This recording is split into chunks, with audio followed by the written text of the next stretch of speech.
বন্ধুরা নমস্কার। আজকে রয়্যাল একাডেমির 41তম শিক্ষা দিবসে আলোচনার বিষয় 53 বছর পর বাংলার মাটিতে পাক সেনার আগমন, যাহা ডক্টর ইউনূস আনুষ্ঠানিকভাবে সম্মান জ্ঞাপন করছেন, যা সোশ্যাল মিডিয়ায় প্রকাশ হয়েছে। সেই সুবাদে আমরা বলবো যে বন্ধু, যে 1971 সালে পরাধীনতার ফলে বাংলাদেশ স্বাধীনতা লাভ করল পাকিস্তানি খান সেনাদের হাত থেকে। স্বাধীন বাংলা রাষ্ট্রের জন্ম হলো ভারতের সহযোগিতায়। সেই অতীতের যে কলঙ্কিত ইতিহাস, সেই ইতিহাস থেকে শিক্ষা নেওয়া উচিত পাকিস্তানি সেনানায়কের। যে মাটিতে আজকে তিনি পদার্পণ করছেন, সেই মাটিতেই পাকিস্তানি প্রায় 95,000 সেনা সেদিন পরাজয় স্বীকার করে পরাধীনতার গ্লানি নিয়ে দেশে ফিরতে হয়েছিল। আর সেখানে ডক্টর ইউনূস কলঙ্কময় ইতিহাসের একটা অধ্যায় আনুষ্ঠানিকভাবে খাল কেটে কুমির নিয়ে আসতেছেন।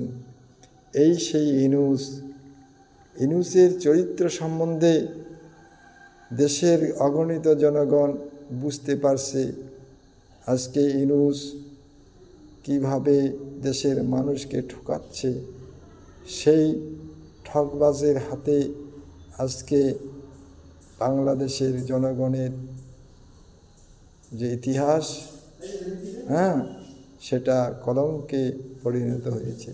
তাই বন্ধু, আর অতিরঞ্জিত করে লাভ নেই। যেভাবে পূর্ব পাকিস্তান বাংলাদেশের রাষ্ট্রের রূপ দিয়েছিল শ্রীমতী ইন্দিরা গান্ধীর নেতৃত্বে, ভারতের সহযোগিতায়, মুক্তিবাহিনীর সহযোগিতায় সেদিন স্বাধীনতা লাভ করে। সেই স্বাধীনতাকে কলঙ্কিত করার সেই খলনায়ক ডক্টর ইউনূস।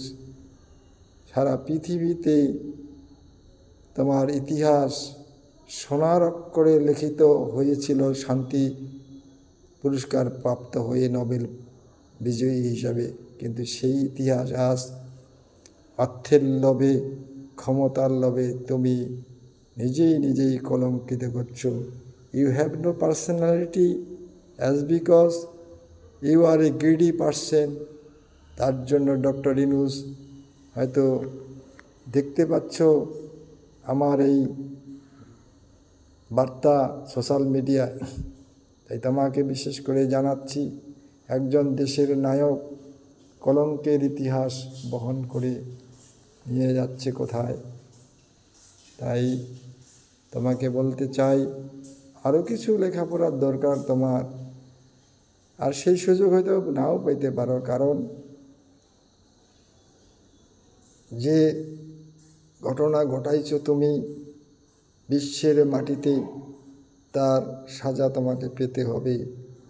বর্তমানে যেভাবে বাংলাদেশের মানুষের জীবন বিপন্ন হয়েছে, কিছুদিনের মধ্যে অনাহারে বাংলাদেশ মরবে,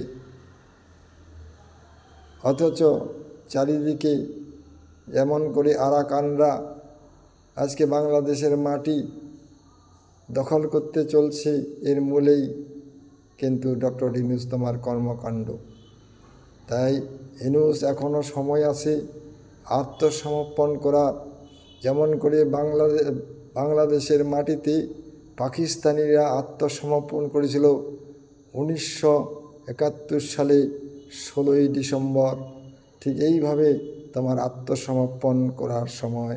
আর যারা আত্মসমর্পণকারী সেনা নায়ক আজকে পাকিস্তানের মাটিতে আসতেছে, তারও লজ্জা থাকা দরকার।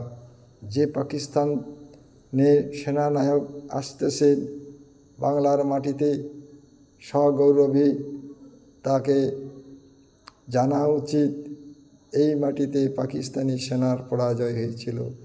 সেই কলঙ্কিত ইতিহাসের ফুলের মালা বহন করার জন্য যাচ্ছ হে সেনানায়ক। সুন্দর, তোমার যদি লজ্জা থাকতো তাহলে নিশ্চয়ই তুমি ওখানে যেতে না। শেখ মুজিবুর কন্যা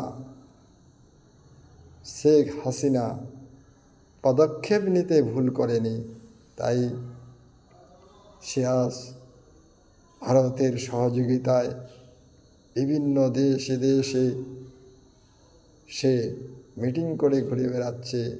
আগামী দিনে পূর্ণ নির্বাচনের মধ্য দিয়ে ক্ষমতা দখল করবে যে শেখ হাসিনার দল। সেদিন ডক্টর ইউনূস তুমি কোথায় থাকবে? এবং বাংলাদেশের সেনানায়ক যিনি আছেন তাকেও আমি বলবো, তোমার সেনা দক্ষতা কোথায়? একজন নির্বাচিত গভর্নমেন্টকে তুমি যেভাবে সেভ করেছো, এর জন্য তোমাকে ধন্যবাদ দিতে হয়। কারণ তুমি সেই সুযোগটা যদি না দিতে তাহলে শেখ হাসিনার জীবন থাকতো না। তাই এর জন্য তোমাকে কনসিডার করবে অবশ্যই ভারত সরকার, এটা আমাদের ধারণা।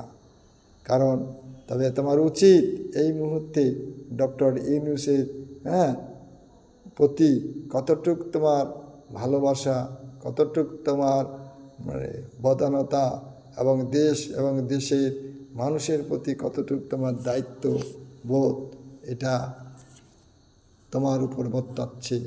তাই আমার এই বক্তব্য তোমাদের কাছে অবশ্যই পৌঁছে যাচ্ছে।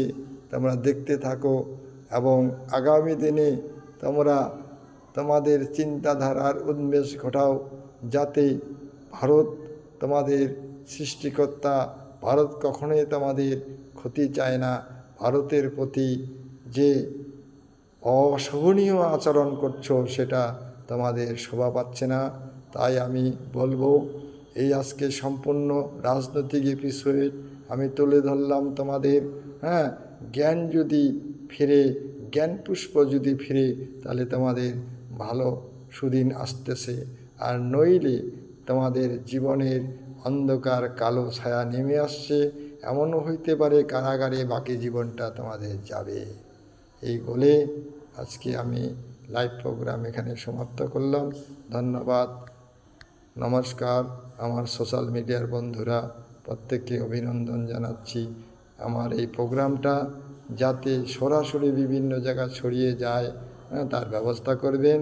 ধন্যবাদ, নমস্কার। রয়্যাল একাডেমির পক্ষ থেকে সাধুবাদ জানাই বিশ্ববাসীকে এবং ভারতবর্ষের একজন শিক্ষক হিসাবে আমি চাই যে শান্তি ফিরিয়ে আসুক বাংলার মাটিতে। ভারত তাদের সহযোগী শক্তি, শত্রু নয়। ধন্যবাদ।